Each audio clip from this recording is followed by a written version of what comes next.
Right. హోంమంత్రి అనిత మానవత్వాన్ని చాటుకున్నారు. విశాఖ గాజువాక జంక్షన్లో ఓ ప్రైవేటు ట్రావెల్స్ బస్సు బైక్ను ఢీకొట్టింది. అదే సమయంలో అటుగా వెళుతున్న హోంమంత్రి అనిత ప్రమాదాన్ని చూసి వెంటనే కాన్వాయ్ని ఆపి ప్రమాద స్థలాన్ని పరిశీలించారు. ప్రమాదంలో గాయపడిన చిన్నారి దగ్గరకు వెళ్లి పరామర్శించారు. బాధితులకు తక్షణ సాయం కోసం సిబ్బందిని ఆదేశించారు.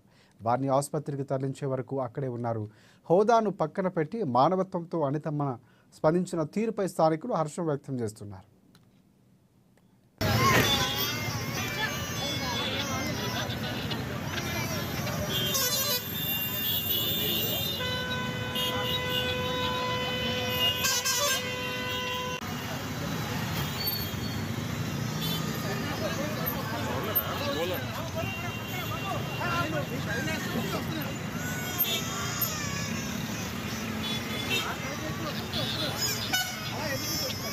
పంపించండి.